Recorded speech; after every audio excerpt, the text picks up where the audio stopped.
morning and welcome to the point for today. It's a Friday. It is the 3rd day of October, and as I told you earlier in the week, this morning I am joined by the MP for the town of St. George, the Honorable Peter Daivd. Good morning, Honorable MP.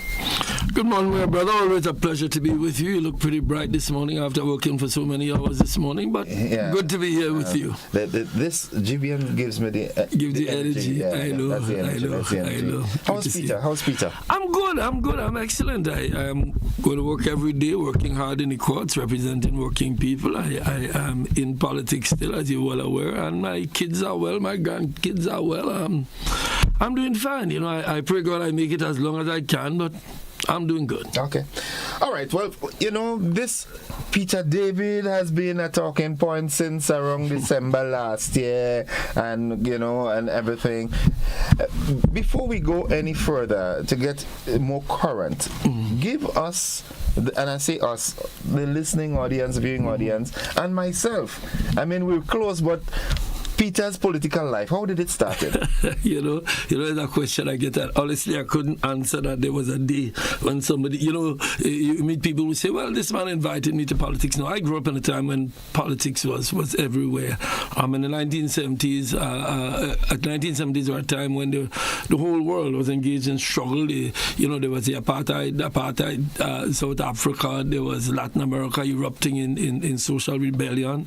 The Caribbean, it was the independence movements in the Caribbean. It was Burnham, it was Eric Williams, it was Michael Manley, Eric Gary in Grenada seeking independence. So we grew, my generation grew at a time when there was a transition taking place in the world. And so struggle for us and politics for us wasn't a career. It was something we did because we sought to achieve objectives for the Caribbean. So you have people like Michael Manley who non-aligned movement, and you had Cuba, the revolution in Cuba in from 1959 going forward, it was Cuba. So for me, if you ask me when my political career started, I couldn't tell you. But I do say that the student movement was a critical part of my formation, because at the time of those issues, I was in GBSS, there was students in PBC, and the student movement was very political. We had student unions at the time, and the student unions were breeding grounds, if you call it that, for political activism. You had people like George Brizan, Jacqueline Kreft, all those persons who were teachers at the time, and they were progressive themselves, so they encouraged us in political activity. So yes, my political career spans the recent history of Grenada, the pre and post independence history of Grenada. So where I am today is as a result. My entire political upbringing started somewhere in 1971-72, the Black Power movement in the Caribbean, the Black Power Revolution in Trinidad. That was when I was born, eh? Oh, well, you were born at a good period, but I was maturing when you were born. So it's a long history. So NDC and LNP are recent iterations of my career, because my career spanned decades. And having said that, where is Peter now in politics? It's a sobering thought, because the struggles we engaged in from the 1970s to now had one objective: independence, which was achieved, formal independence, but economic development and transformation and economic independence. So I think we've achieved a lot. I don't want to say we've not achieved anything. I think Gary achieved a lot. He achieved independence. In addition to that, he was very, very, very, very active with the rural poor, the agricultural workers. He did a lot for them. So there's a lot of praise to go to Gary. Remember, he came out of the trade union movement, and he formed, him and Derek Knighton, so formed organizations that were very active among the rural poor. So Gary did a lot. Adult suffrage, all these struggles. If you read the history, Gary, people talk about Gary as not understanding that Gary himself considered himself a revolutionary, and the British removed him from office at some point back in the 60s. So Gary achieved a lot.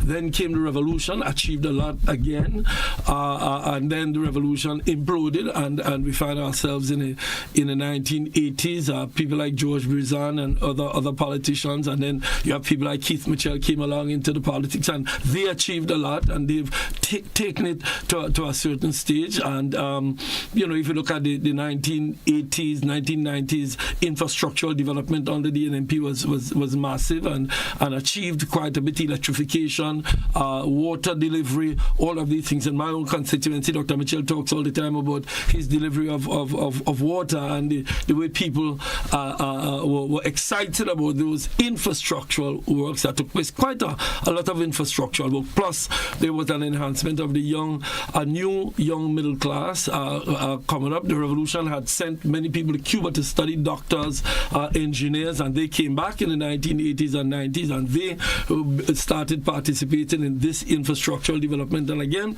the NNP facilitated that, and much was achieved. And the NDC itself, I was part of the NDC also, and they achieved quite a bit in the 1990s. They didn't stay as long as the NNP stayed in office, but certainly for their participation, they did some work. So I'm saying that all of my history and participation in those struggles, I've seen development, but I've also seen things that should have been done and were not done. And I think the generation of the 40s and 50s generation, meaning in age, there's a lot of work to be done by way of I think one of the major issues is failure to adjust the constitutional system that we basically adopted from the British, and that is one of the failures of our independence, that we just took a constitution and imposed it on a country, a system and a method from one state to another state, and we need to find a way through our constitutional, and I think that was attempted by the NNP, praise to them for that, to do some constitutional reform where we can unite our country. One of my biggest issues going forward is to first have a development plan that is rooted in the country. I think we've had too much haphazard development, not focused development, not development where everybody is into it. We've had too much, one government comes in, does something, the other one comes in, throws it out. We need a national plan with the people involved. And secondly, we need a system that makes politicians more accountable to the people. Not, I don't want to use any phrases, but not just, every 5 years you go, you elect and somebody excites you with an idea. They come into office and then you don't see them again. So if you ask me, if one of the fundamental issues that I believe needs to be addressed is developing a system that is unique to Grenada, maybe, or the Caribbean, that brings our people together. People are fighting each other without even knowing why they're fighting each other. And that, to me, is one of the failings. But I accept that we've come a long way, but there's a lot to be done. Before we go any further, I noticed in your iterations when you spoke of NNP and Dr. Mitchell spoke of delivery of water to your constituents, you called Dr. Mitchell's name with a smile. What sort of relationship do you all have? No, I'm good with Dr. Mitchell. I mean, he said quite a lot about me. I mean, listen, I've been in politics for 50 years. So what they say about me is what, I remember getting advice from Dr. Francis Alexis when I came back, and he said, get into politics. When I came back to get into electoral politics, myself and Dr. Alexis had a wonderful discussion. He said, Peter, politics, this electoral politics is a brutal game. I said, Doc, I'm aware of it. So Dr. Mitchell has said some stuff, but I have no issue with him. And I think he's contributed a lot to the development of this country. And I recognize that sort of relationship. I mean, we're not chummy, go hang out kind of friends, but when we meet, we chat, and I'm okay with him. He has his political views, I have mine. Subsequent to the convention and that whole debacle with the convention, have you all met? And no, we haven't sat down. No, we sat down before, and he knows my position clearly, and I know his position. And listen, I respect the elders in politics, and that is my nature. I am not one who looks for enemies. If somebody wants to be my enemy, that's on them. I do what I do it, and some people may like it and some people may not, but that's my style. Okay. Now, convention is gone. NNP has a new leadership. Peter Daivd is out. Stocks are on the ground. Mobilization is. People are aware of the movement. What's going on with the movement? Well, the movement is it came out of that issue with the NNP. Certainly, some people got together, and there was this hope that many of us within the NNP that we'll be able now to take the party a step further in development. The same point I was making earlier. My hope, our hope, is to transform this country further on. Not to say that there was nothing done. There are some politicians who come and give the impression that nothing was done in the past. No. But the movement believes that we are at a stagnant point, that we have two political entities that are just bent on destroying each other. And who are the persons getting caught in the middle? The people. And I think there are quite a number of people who are, I would say, disillusioned with the system. And somehow they feel outside of the system. 26,000 people did not vote. It tells you that there's a whole large group of people. I hear people every day saying, listen, I voted this government, I'm unhappy with what's happening. There are people with disillusion with the NNP, and we believe in my during the campaign for leadership, and it was a campaign for leadership, we met quite a significant amount of people like that, and they urged me after the NNP essentially told me I didn't come from the bowels of the party, and therefore after winning 2 elections with the NNP and after being Assistant General Secretary for many years, I was told that I should have no further ambition, and I felt that was a bit of a harsh thing to do. Somebody would say. So I took my ideas to the people, and people gave me their ideas, and the ideas we've had in the movement, and that is why it's called the movement, because it seemed as a movement towards not just the formation of an organization. It is a movement for a new style of politics, a style of politics that does not pit communities against each other, villages against each other, families against each other. So it's a movement for that. And of course, while we're doing that, the ideas in terms of healthcare and housing and all of that, I think, you see, that's my point. I think this unity issue, this issue of bringing our people together is not just a political issue. It is not an attempt just to hoodwink people politically. It is a development issue. We are stagnating our development because of this constant divisiveness. And I believe if you look at the countries that have developed rapidly, more rapidly than countries that are divided, you notice that the countries that are united with a development plan move faster. Look at what's happening to the U.S. The U.S. is internally fragmented. I mean, there seems to be, not a war of weapons, but certainly a war, ideological war, political war, a cultural war taking place within the United States, and therefore you see it stagnating. You look at other countries. Look at Singapore. Singapore is quietly just developing. Look at China. Quietly over the last 30 years, developing. Quietly, not making any row, developing. I think we in our country must do firstly, we must come together around a plan for development that does not end up being tribal. And secondly, find a way to bring people together. I mean, members of the NDC know that we need constitutional reform. Members of the NNP have tried constitutional reform. Why can't we agree on that? Because when one government is in office, the other party will never support anything that gives them success. So I believe the movement is a movement to unite the country around a development plan. The way Lee Kuan Yew did it in Singapore, the way other persons have done it in their own countries. Unite the country around a plan, and let's poor people stop fighting each other while politicians enjoy the benefits of government. One of the concerns, and I know he's looking now, I was having a conversation with some senior citizens up in the mountain in St. David, and he said two things of concern. One, Peter waited too late. When he was kicked out of NDC, that's when he should have formed this party. That's the first concern. And secondly, the other observation or concern is the fact that he said Peter tries to be too nice. He wants everybody to like him. So he doesn't take a firm and decisive position on any issue, he tries to make both sides comfortable. So in essence, you try to please everybody, one. So you're not decisive, you're not, firm. And secondly, you waited too long. And as a matter of fact, the concern even went further that so long we're hearing about the movement and we're not seeing anything. So Peter, too slow. I'm too slow. I waited too long. I'm too much of a nice guy. Well, I hear that all the time, and it bothers me. And, I've been approaching some people to get into politics. I know what the answer to me is, but this politics thing, too nasty, I met a man recently who said, boy, my wife never let me get into politics. You know why? Because when you get into politics is what they insane about you. So, on the one hand, we want ruthlessness. You want me to be ruthless. But when I get into government and I act ruthless, you're going to say, Peter, too ruthless. No, I am who I am. I believe I have tried, and he's absolutely correct, whoever said that. I tried to bring sides together. We tried to find common ground, and that is how I believe we develop. But of course, he's never seen me in a court.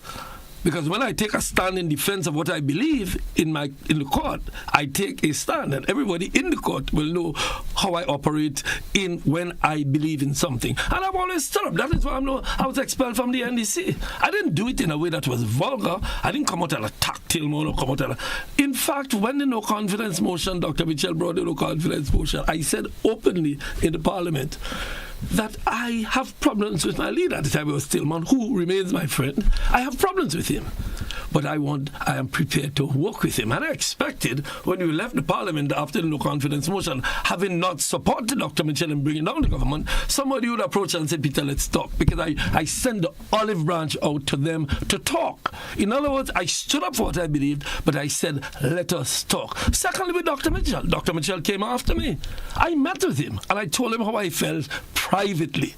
So it's not that I'm not standing up. I'm not standing up and fight issues in the public for people to see politicians just killing each other. I said to a group of school children that don't adopt this style in politics where you feel you have to cuss the other side in order to be a good politician. That is not my style. And if that's what people want, well, they certainly won't get it from me, because I believe I have seen families torn apart because of politics.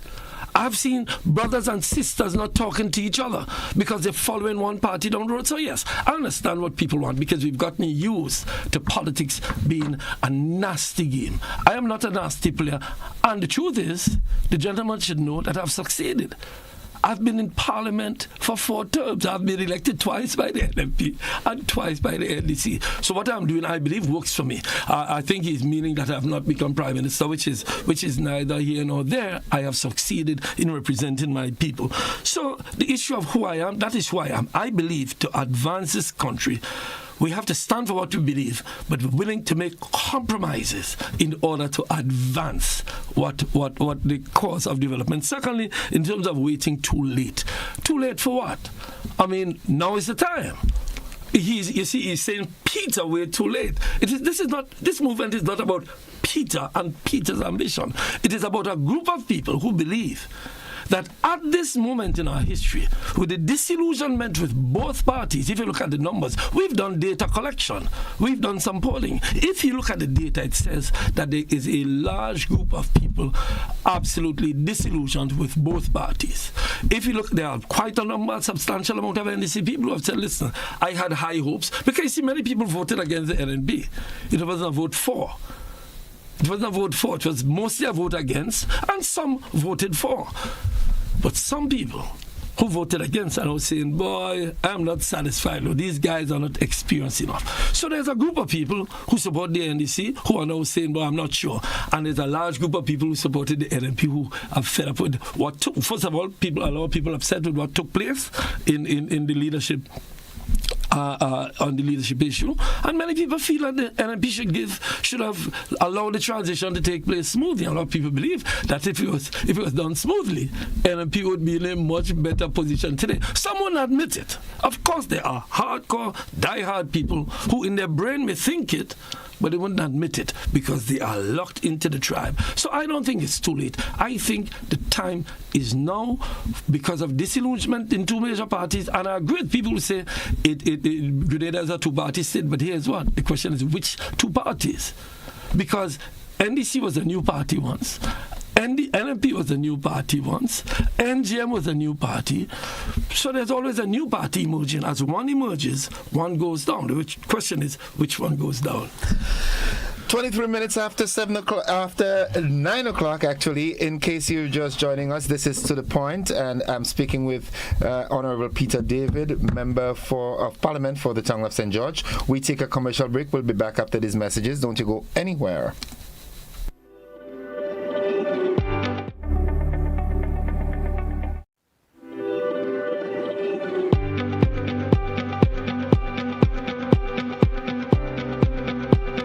Hubbard's, Grenada Broadcasting Network, Grenada Paper Products, Grenada Distillers Limited, makers of Clark's Sport, Grenada's #1 rum, Grenville Cooperative Credit Union, Rennick Thompson and Company Limited, and Pierre Marcel, proud partners of the 19th annual Hubbard's Legends in Concert, Sunday, November 9th, 5 p.m., Grenada Trade Center. Grenadians, get ready to commemorate National Heroes Day on Sunday, October 19th at the former Riviera Hotel site next to Camahorn Park. Grand dance from 4 p.m. to 8 p.m. The theme for this year's commemoration, honoring our legacy, inspiring our future. This National Heroes Day commemoration promises to be one to remember with a prayer and worship segment, the spoken word, and a powerful message from our special guest speaker. National Heroes Day Commemoration 2025 will also see the official sword turning on the grounds of the Riviera site, which will then be known as National Heroes and Heritage Park. Sunday, October 19th, 4 p.m. to 8 p.m. National Heroes Day Commemoration, Monrouge, St. George. See you there.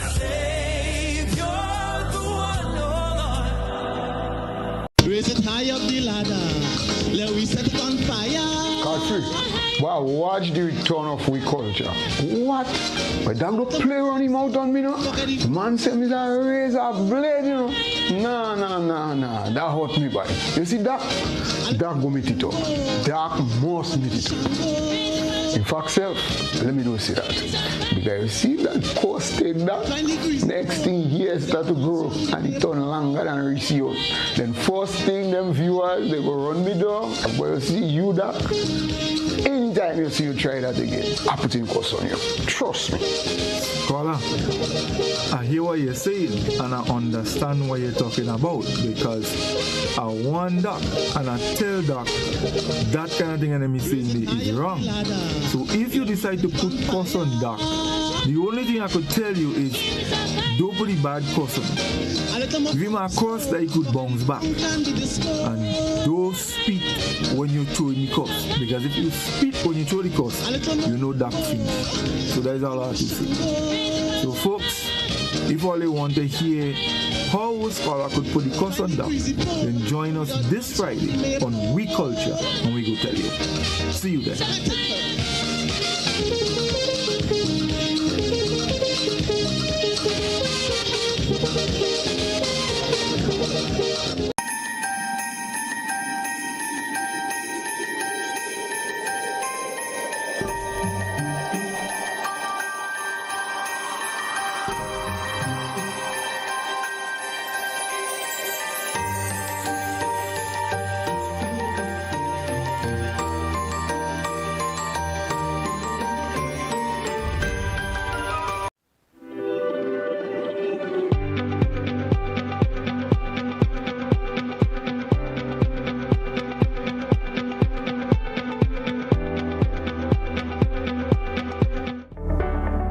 Welcome back, viewers and listeners, to the point. It's 27 minutes after 9 o'clock. In case you're just joining us, Peter Daivd, MP for the town of St. George, is with us.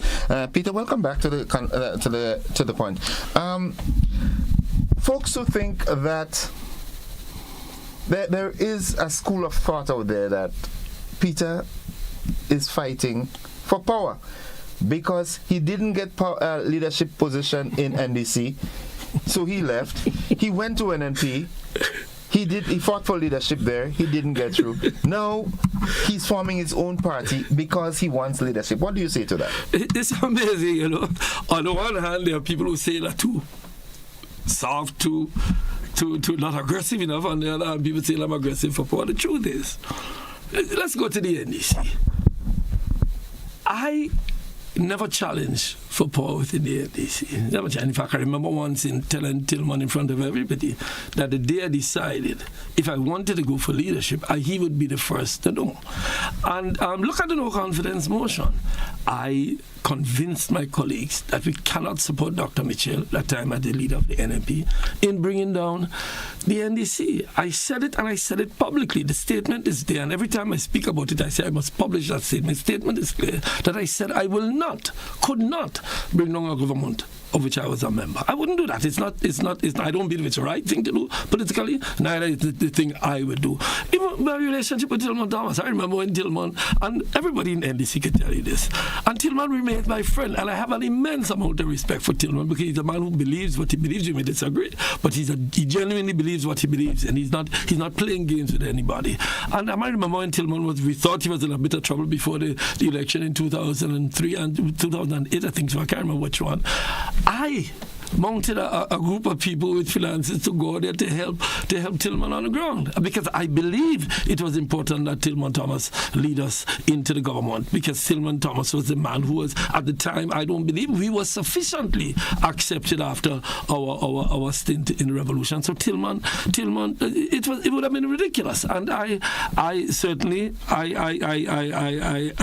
supported Tillman all the way. In fact, and to correct you, I didn't leave the NDC. I was expelled from the NDC, and I do not believe it was orchestrated by Tillman. I believe it was orchestrated by persons who felt threatened by my presence and got rid of me on a Sunday in a convention at which I was not present because I was going to go up late. I mean, I can tell you the whole story. It will take us days. So I had no intention of challenging Tillman Thomas. Neither have I shown any disrespect to Tillman Thomas. He's my friend, and I respect him. With respect to the NMP, I left the NMP.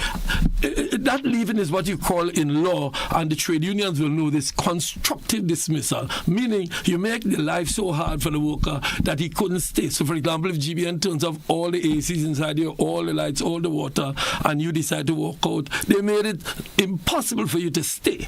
And I think Dr. Mitchell's utterances publicly, he has a right to them, and he has a right to his opinion. His utterances that I could never go further, and his especially that attack at the trade center at the General Council. I mean, I sat on the stage and people keep saying, but Peter, how you could sit there?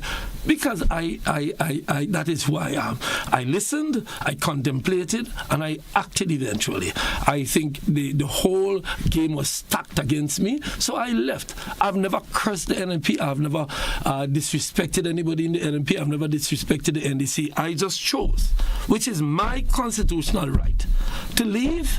And months after that, I was approached, why don't we take this thing into a movement? And I responded to that, and I continue to respond to that. So it is really nonsense for people to say I'm seeking power. If I sought power when the no confidence motion came up, I could have cut a deal with the other side and sought power. I could have moved. And when I decided to go for the leadership of the NP, what was the first thing I did, innocent? I went to Dr. Mitchell. I wrote him at the time. I wrote a letter to the executive. Everybody in the party is aware of that. They have copies of the letter. I told them my intention. I told them if they had any problem with what I'm going to do, let me know. Tell me what are the rules. Nobody approached me. Nobody sat with me and told me what the rules were. All I heard after that was blows and blows and blows. My personality was that I'm not going to fight you. I'm going to contemplate my move, and that is what I did. So now we have a group of people, I believe, and I must come to this. There is a solid group of people within the movement. And people are talking, you said, we should move fast. Yes, we are moving with haste, but we are moving patiently. And we will launch the movement as soon you'll get the date. I'll come back here and let you know what date it is. I look forward to that. It's soon. And we are going to participate in the politics. And our mantra is pulling this country together with a new style of politics. Not a divisive politics. So we need to deal with healthcare, not with the tribes arguing about the health of the people, but with us. You listen to my podcast, together. That is the word I use. That is my mantra. So yes, we're on that path. I assure the people at our path, there are some people, of course, there are members of the tribes, the two tribes, who will come after me. They've started to come after me, and I expect they will come after me more. But I am not going after them. My enemy is not any of these political parties or members of the parties. Our enemy is underdevelopment, poverty, lack of health care, lack of education, lack of training to young people, lack of working people getting better housing. Those are our enemies, innocent. Our enemy are the things that keep our people back. I went to school, innocent, with many brilliant young men. I became a lawyer. You know why? I had family who could have afforded that. Many of them couldn't. Why is it that some people could elevate because they have the resources and others who have the brain and the capacity can't elevate, and we can't find a way to provide the resources for them? Why is it? And that has plagued me from my youth. That is why I remain friends with people from I was in GBSS and Heinz School, because I know their potential, but they just didn't have the ability. That is what the movement is about. Taking our people in a direction, working with our people in communities. I've seen in communities, one person hanging a green jersey, the other person hanging a yellow jersey. They're fighting each other, cussing back and forth. Both of them can't send the children to school. Both of them can't buy medicine. Both of them can't get jobs. But the politicians have them warring. And the politicians benefit from that because, they secure in their votes. And that is what we are about. I am not, and we are not. The movement is not about that kind of politics. The movement is finding a way to bring our people together around a development strategy. Let me ask this. On that note, the national resources remain the same. All right? Our natural resources remain the same. We have two parties who have been there at different intervals. Now, with your political party coming on stream, with the same resources that are around, what do you think you can do differently that will make a change in the lives of the populace? Management of the resources. I mean, the resources are fixed to some extent. There are resources that we can expand on. So, for example, the land is the same, but the agricultural production needs to be enhanced. What we produce needs to be thought about. We have the blue economy, our fisheries sector. It's the same zone we have in terms of our fishing capacity. But look at what's recently happened with the potential for losing our fish export to United States. It's about management and efficiency in the management of our resources. So healthcare is one of them. The government has announced they're going to put $250 million into building a new hospital, and I say, well, I would love to have a $250 million hospital, but I would love more if when we go into the communities, there's a facility there for people to be tested. We've done some tests in River Road. We have these health clinics from time to time. You know how many young people, not young people, how many men we get with prostate issues, diabetes issues, and simply because they don't go test, they want the test to come to them. So while we talk about $250 million, we could use less resources to get better healthcare if that healthcare is in the communities. You talk about agriculture. The question is, what do we produce? The haphazard nature of agricultural development. For example, the role of marketing board. I speak to hoteliers all the time. I was Minister of Tourism at one point, and I was also Minister of Agriculture. And we seem to not be able to get the marriage between tourism and the hotels and the agricultural sector. People come in and they want to eat. And we have the food here to eat. You know what happens? The hotels still have to import and are allowed to import containers upon containers of food that we can produce. We need to come up with a plan. I know it's not easy. The reliability, for example, of produce is something that the hoteliers always complain about. And the prices is something the farmers complain about. And I know governments have tried, but we are not finding the way to do it. So it is not about how much resources we have. Singapore is a country with hardly any resources. Singapore is a city-state. But one of the resources that they found that they would take advantage of? Their location. Their location in terms of where they're situated and market, and then the financial sector and all of that. Countries like the Cayman Islands, they have found their niche. So I'm simply saying to you that yes, the resources are limited. Small island developing states are difficult to develop. That is why the divisiveness in a small state like this is even a worse impediment on our development than the amount of resources we have. Because you have one government coming in and they're going to be building a building and the next government come and they pull it down. And we spend 2-3 years wasting the resources. Look at CBI, for example. The previous government did a lot to enhance CBI. Dr. Mitchell and the NMP did a lot with CBI. While the campaigning in the last election, this present government cursed CBI. Now they've not only enhanced CBI, they've changed its name to IME and all of that. So the population is saying, yo, aren't you the same people who said selling passports and now you selling passports? Why can't we come together? If something is good, it can't be bad when you're in opposition and good when you're in government. That is why I say we need to come together. Look, now CBI is in a bit of trouble. Why? Because the Russian market, that was really the market that gave them the millions of dollars that they have, has now dried up. So we need to find ways. You need to come together as a people to talk about the new ways in which we could get CBI operational. So I'm saying to you, in a sense, I agree with you. Resources are limited. That is why we have to be even more careful in how we use our resources. I did a podcast recently on the last Independence celebration. I enjoy Independence celebration. It's a day that we need to celebrate. But did we need to spend all of that millions of dollars on things, like what you call this thing, fireworks and drone shots and all that, when people can't get medicine? And I'm not criticizing. I'm simply saying, and there'll be people outside who say, just listen to my what I'm saying. Listen. Don't just hear it and start cussing. Listen. I'm saying that we need, as a people, not NMP or NDC, we need to manage the limited resources we have properly to deliver more to the working people in this country. Every day, I am by the court. I meet working people. Most of the people come to the court are working people, around the country. And I hear their complaints. I hear them all the time.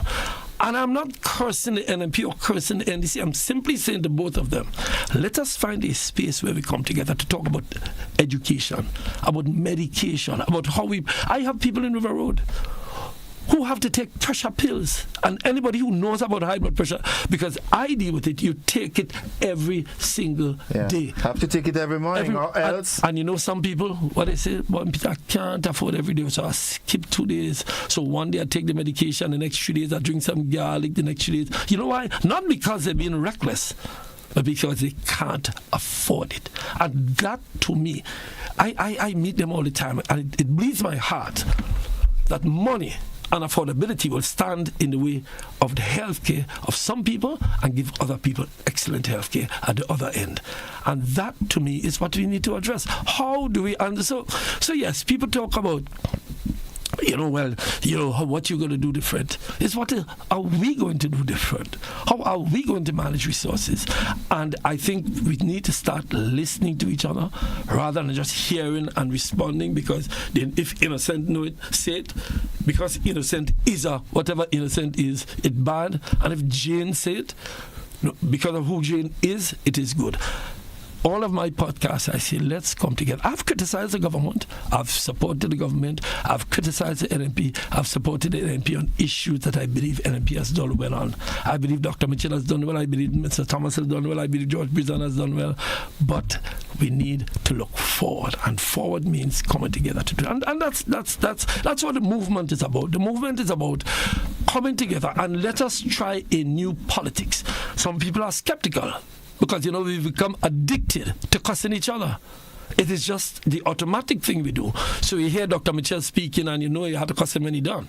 Regardless if he say you need $1 million, you have to cuss him when he's done. Because somehow we thief that $1 million, and that's what you're going to be saying. In other words, you don't even listen to what he's saying. And then if he can speak in the other side, and he can want to announce that we having a new airport, somebody will cuss him and say, well, he bringing the airport because he bringing the friends. And I'm saying, they don't even listen.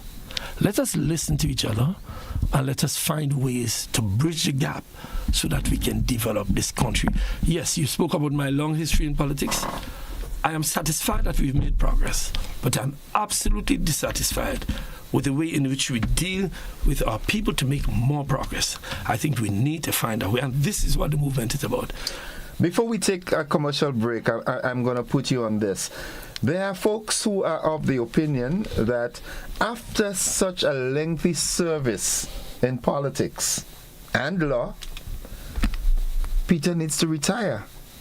Why is Peter still fighting up with a political party? Peter would love to retire, but you want to take the break and we come back to that, because I'll give you a lengthy one on that too. Peter would love to retire. It's 17 minutes on to 10 o'clock, and this is To The Point. We take a commercial break. We'll be back. I'm speaking with the Honorable Peter Daivd, MP for the town of St. George. We'll be back.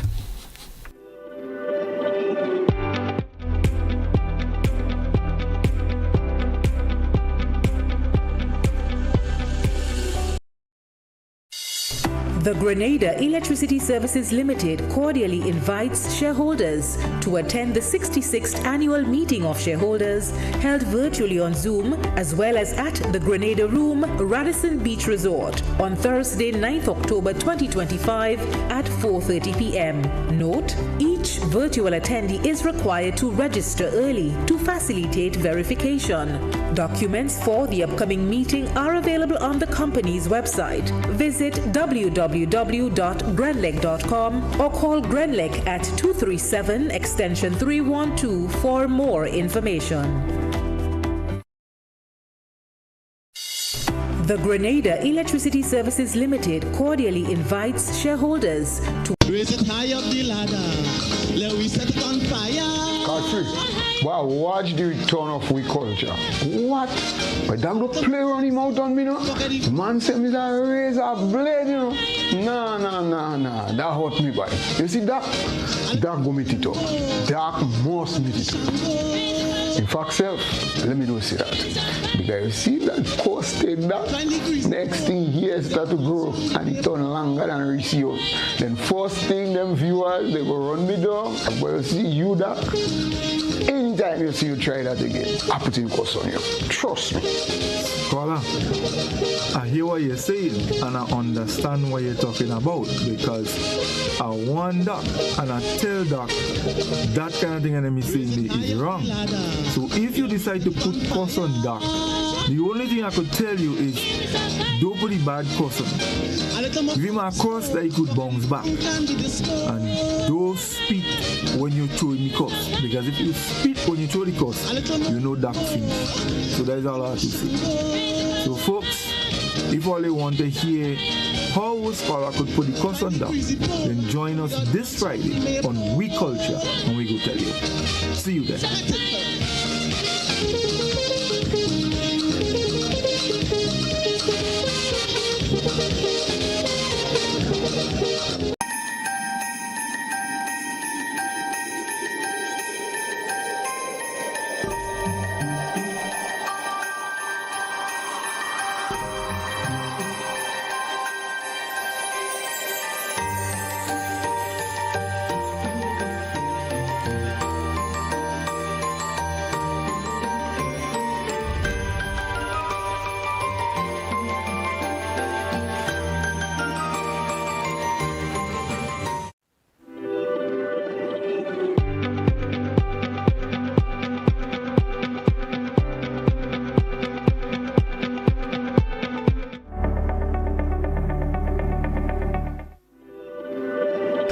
Welcome back, viewers and listeners, to The Point. It's 14 minutes on to the 10 o'clock hour.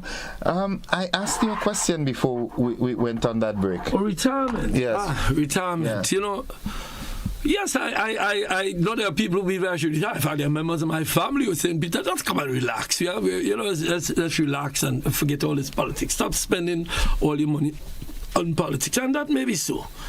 But, you know, I don't believe that persons with ideas should be somehow kept out of politics. For example, I don't believe Dr. Mitchell necessarily needs to leave politics.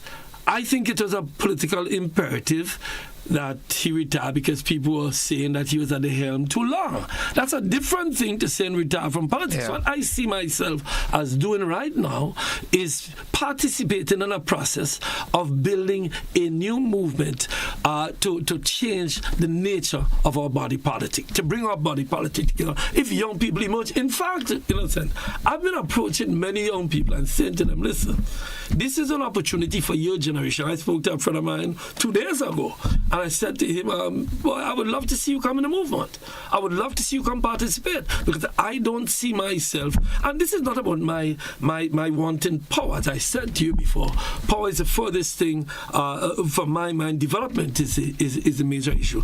I want that generation to come forward, and I believe I have a role to play in getting that going. I think my history, my participation has put me in a place where I can attract talent necessary to take us into the future. And of course, if that morphs into a new generation coming in and taking over, and I need to step back, I am happy to do that. People who know me know that about me. I'm quite happy to do that. But retirement, no.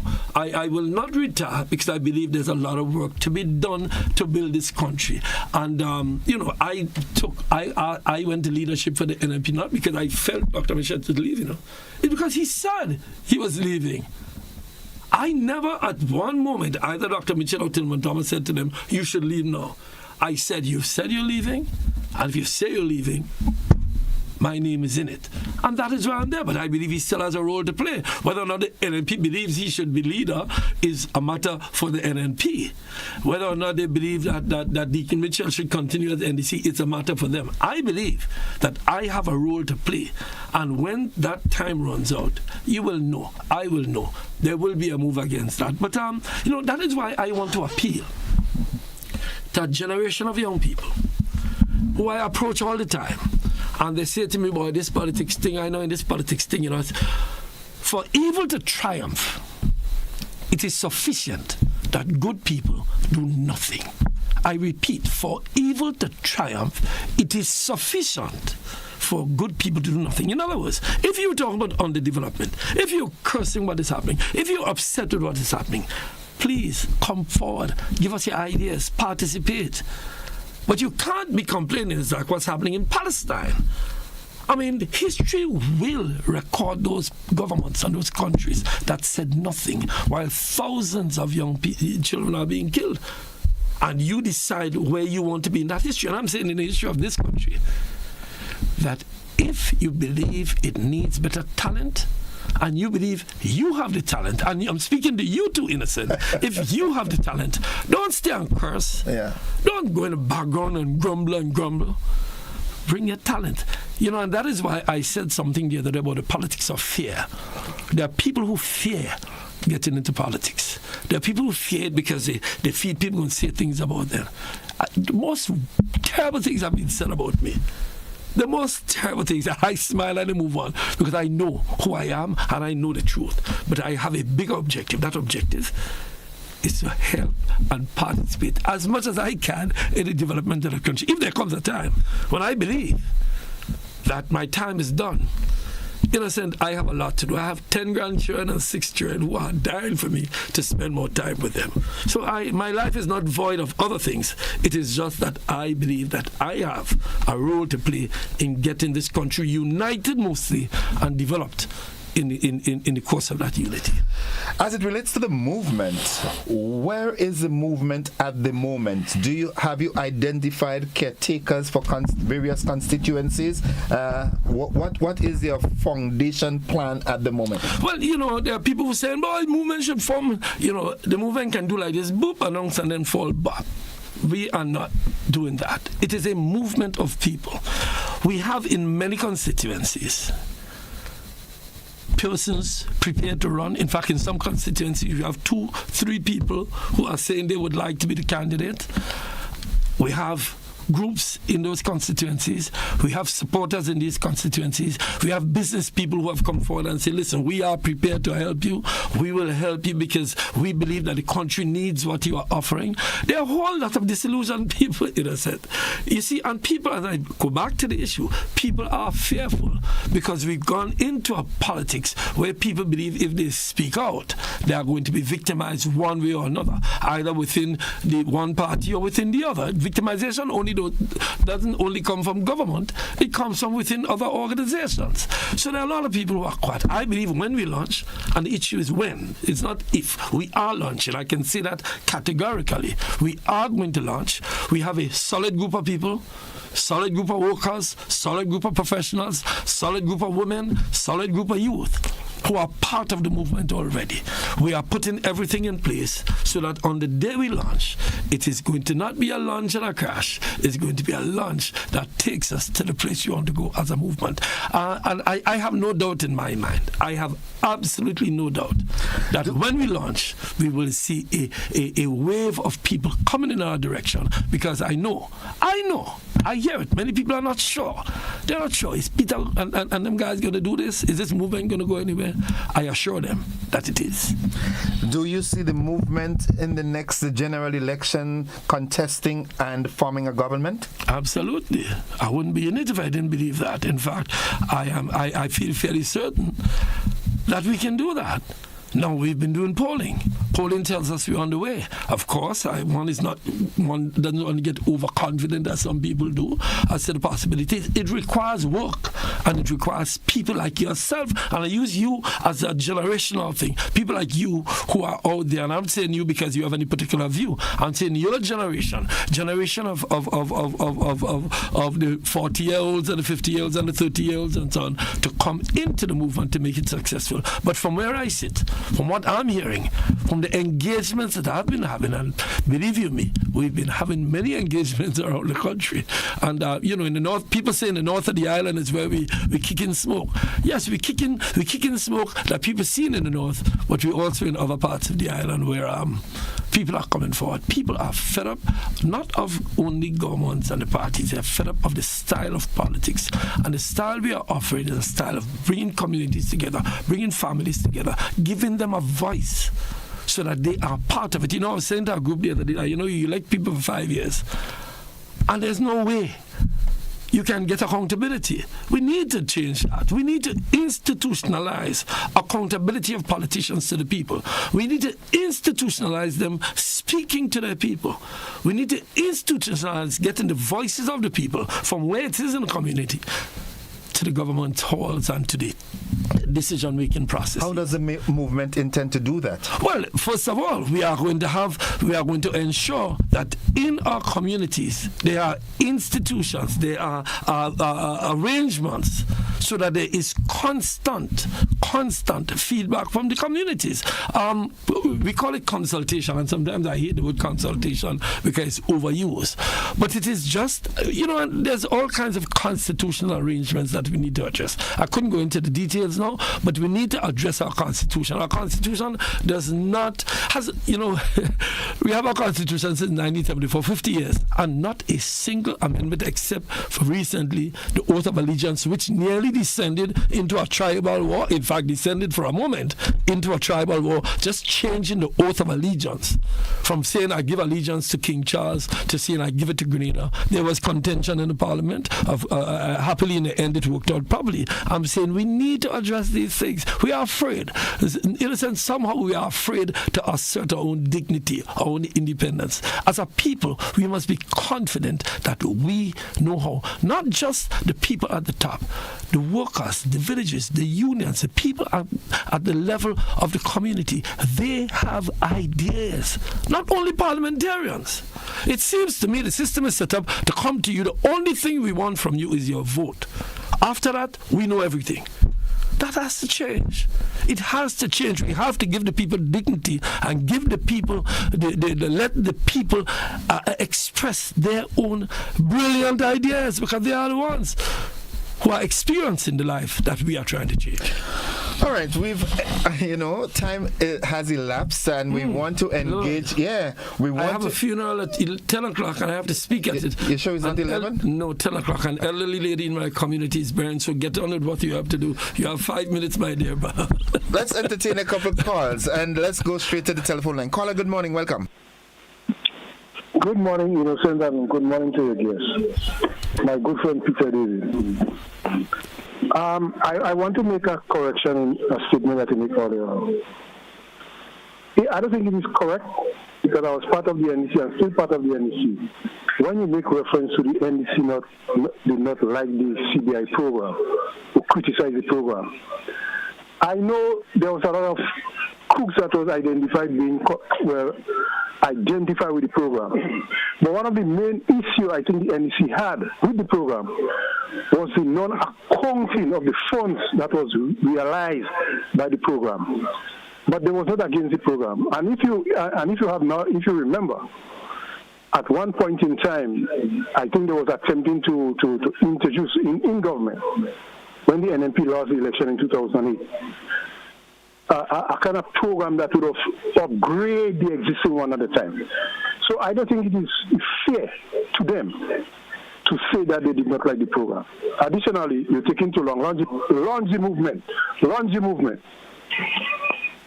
Thank you. Brother, I hope you are well. I will launch a movement. But, I don't want to go on about the CBI program too much, but I remember the demonstrations against the project in St. David, where Range was building the Six Senses, and, there was a whole lot of contention around that.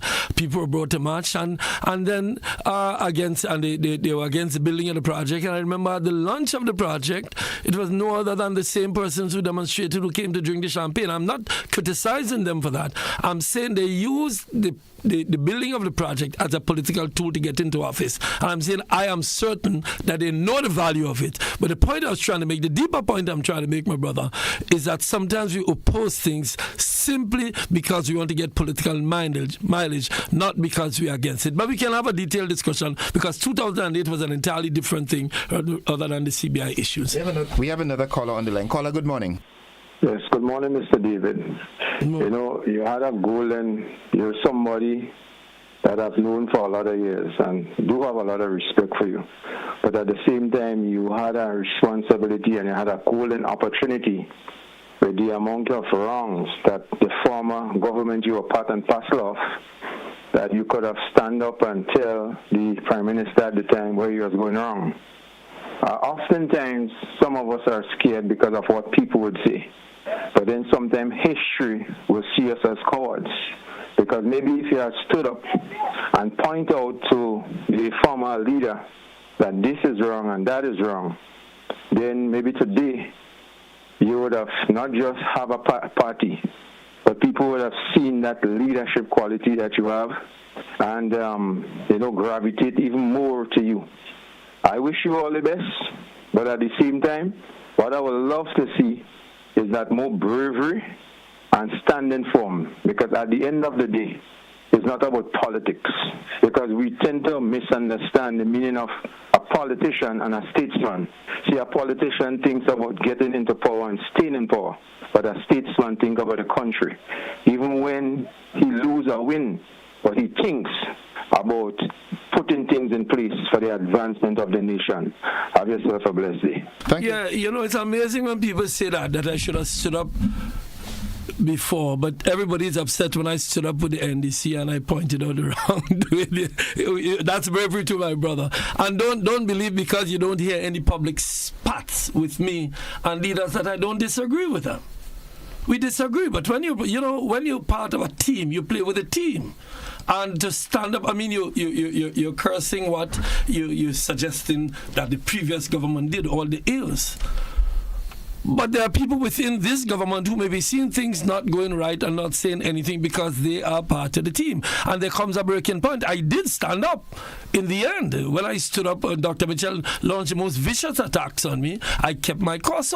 So we can debate that, what one should do when one is a government. You remember when I was in NDC and I was being vilified in the NDC and I still did not support the removal of the NDC. Do you think that was cowardice? No.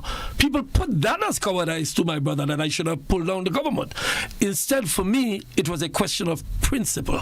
That when you're in a team, you play with the team. If the issues become too contentious, then you leave. The point I'm making, therefore, is that, no, it is not cowardice. It is how our teams operate. The football team, you may disagree with where the coach put the player, but you go and play. because the coach tell you to play there. You have to play center left.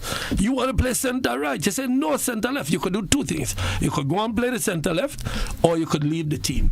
And the choice is not cowardice. The choice is what you believe is best for the team and for your future as a footballer. We do have another caller. Caller via WhatsApp. Good morning. Good morning, Innocent. Good morning, Comrade David. All right. Okay. My question to Peter David. I just want to piggyback on something because Peter David said that the fighting of the NNP and the NDC, the back and forth, that create the movement. But I want to remind Peter, remember you put up, if you saw that was going on, then why you put up yourself as leadership in the for the NNP, and then why did you form the movement when you was rejected by Kit Mitchell? Because Kit Mitchell said it comes from the balls of the party. You know what I mean? So that tell me that if you had that idea about a party, that means you wanted to create a revolution inside the NNP.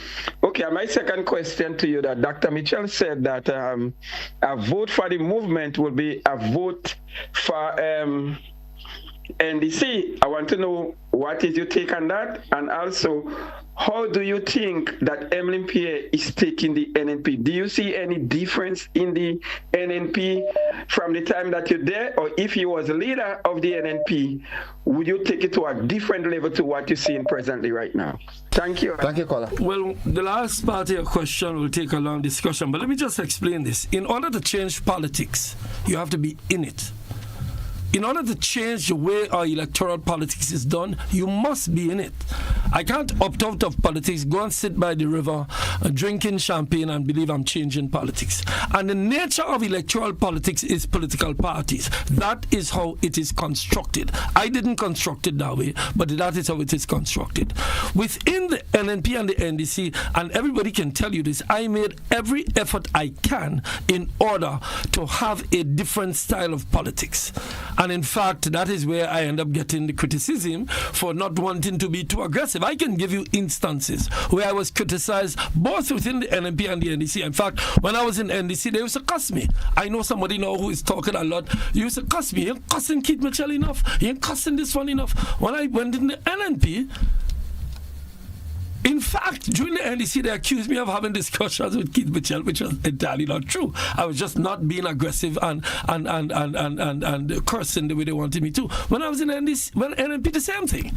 I remember, and I can give instances, if you check me personally, where I was criticized for not being aggressive enough in cussing the NDC. In other words, it is not and never been my style to have that kind of politics. You know what? During the revolution, I was nicknamed, and all my friends will tell you this, peace man, because I've always tried to find, even within the revolution, tried to find common ground, as you said when we started. So no, the fact that I didn't come out and cuss anybody and I'm forming a movement now doesn't mean anything else. The fact is, I believe that if I was made leader of the NNP, I would try to change the style and the form of politics. I would reach out to the other political forces in the country and say to them that we need to find a way to develop this country and agree on the things we agree on.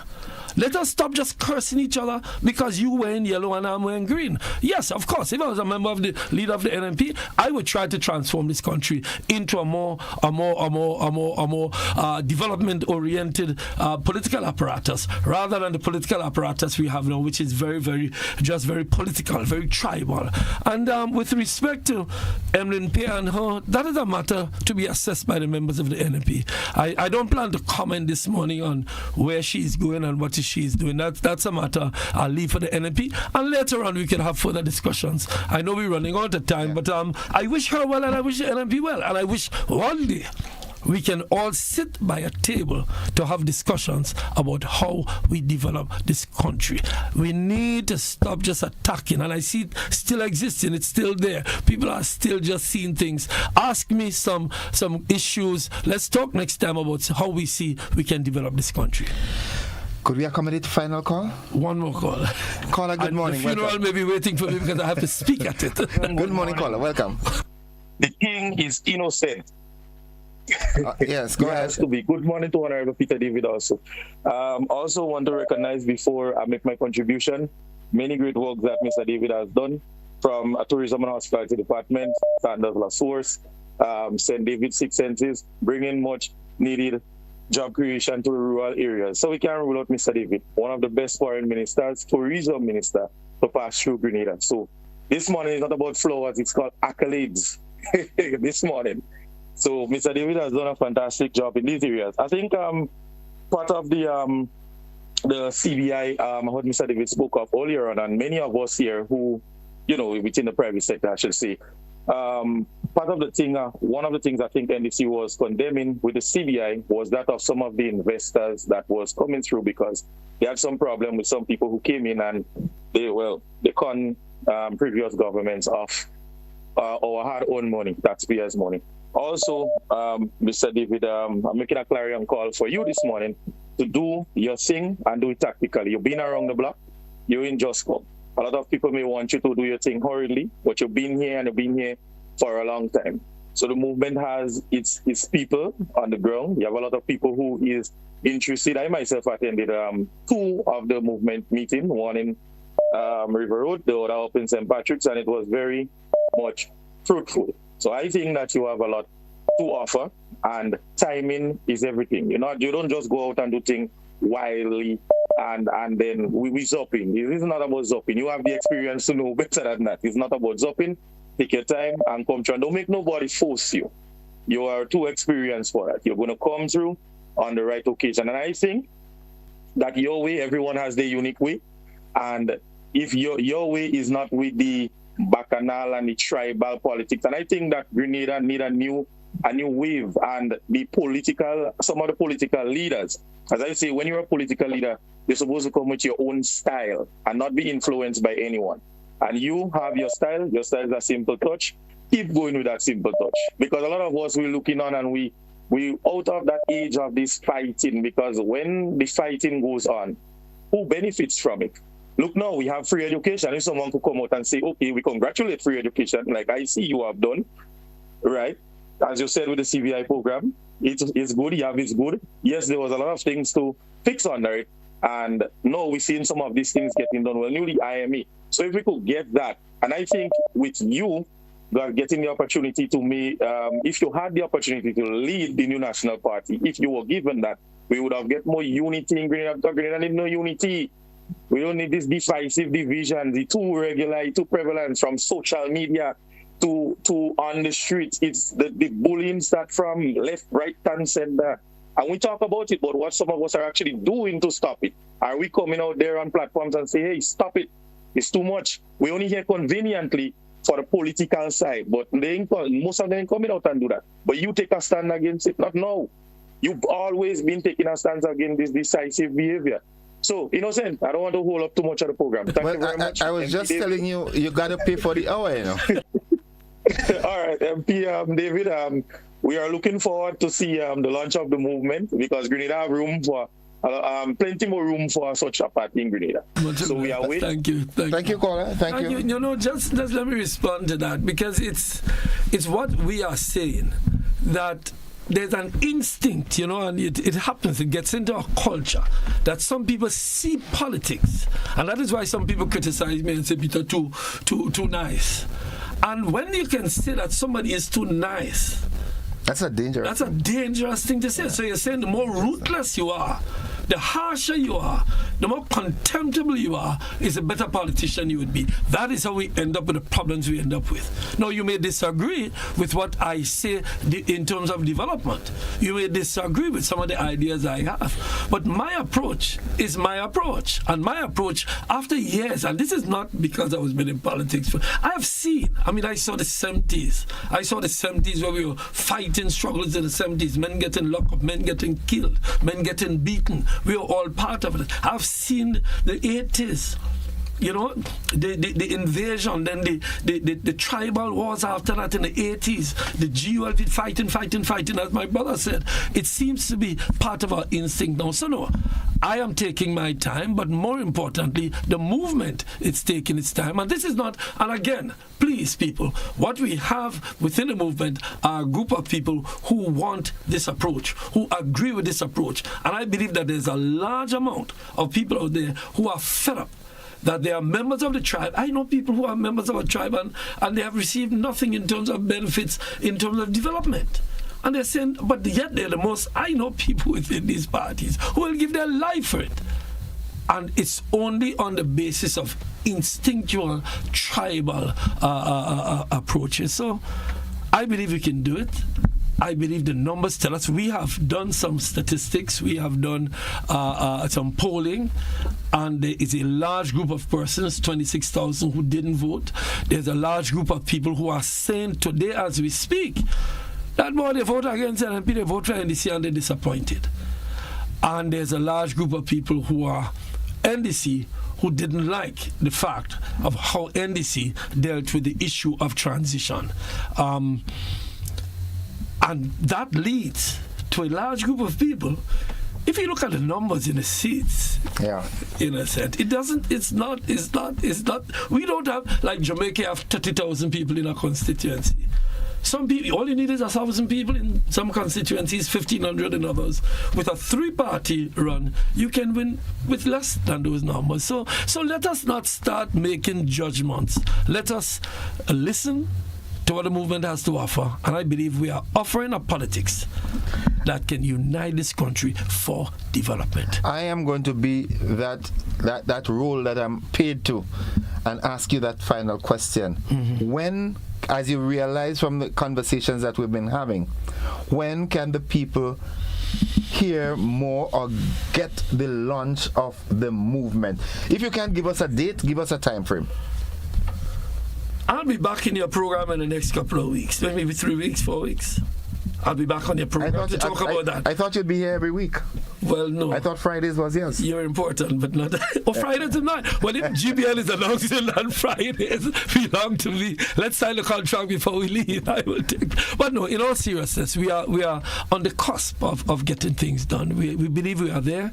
We believe we have enough people interested. We believe we have enough people who are interested in becoming, in running, in several of the constituencies. We believe our policy. We have people looking at the policies. We have people looking at a number of issues we've done. We've not just decided we're going to make an announcement, we launch, and that's it. Is the Christmas going to be a movement Christmas? You're going to have a good movement Christmas. Okay. So definitely before you will have a good movement Christmas. In fact, you know, the name has already been sent to Parliament. It's not the movement. Is it the movement? The name has already been sent to the Parliament. Okay. Right. And everything is in place. Okay. Everything is in place. It's just now to get people like you. And when I say you, I don't mean innocent, but your generation to come forward. Well, maybe I'll give it some consideration. I mean, the only thing I'm in my 50s now, little arthritis, I can't walk properly, so to run might be a problem. We just set up a studio for you and get your voice inside the studio. I want to take the opportunity as we wrap now, to wish you all the best. As we say, in the final analysis, Grenada has to be the top priority, the moving of Grenada forward. Absolutely. The development of our human resource and natural resources to ensure that each and every citizen of Grenada benefits to the optimum. And that's, in my opinion, that should be the main focus of every politician, every political leader who is vying for office. It should be at the end of my term in office or leadership, Grenada should be better than it was when I came in. You know, I just want to say this in closing, that I'm grateful. I'm grateful for the support I've received over the years. I've won in Thomas St. George twice with NNP, twice with NDC, because I've always tried to appeal across party lines. As the previous caller said, this mantra of mine about non-tribal politics has always been something I've really believed in. Do you think you can win the tongue of St. George again? Absolutely. I mean, because there are talks circulating that with you not running for NNP this time, NNP supporters would go their way and so forth. So, are you confident that you can have the talk? Absolutely. There are people both in NNP and NDC who are prepared to come. More are prepared to come. There are a lot of people who are in NDC who would vote for me that wouldn't do it while I was in NNP, and a lot of people in NNP wouldn't vote for me when I was in NDC. But people who know me. I've been in River Road. I lived in River Road in the 1970s. I know River Road. So I'm absolutely confident of that. But more importantly for me, I believe there are people throughout the country who are willing to look in another direction. And I want to say to people, thanks for that. I want to say to people, don't just judge us based on your tribal instinct. Sit back by yourself in your room and think. Do you believe that Grenada is making the kind of progress that it is capable of making? Do you believe that governments actually listen to the people while they're in government? Forget your tribal instinct. Forget that you're NDC or NNP. Think about yourself as a Grenadian. And that is what we want people to do. And we are not coming out in this campaign to cuss NNP and cuss NDC. As I said, our enemy is underdevelopment. I believe there's a lot more we can do with education. I believe there's a lot more we could do with healthcare. I believe there's a lot more we can do with agriculture. I believe there's a lot more we can do with tourism. But I believe the problem we have is that we are not focused on that. We are focused on hitting each other on the heads. Every day you get on social media, as the caller said, social media. People are bullying you. Some NDC people come out and say something. You know it, about 20 of them waiting to launch a counter-attack, vice versa.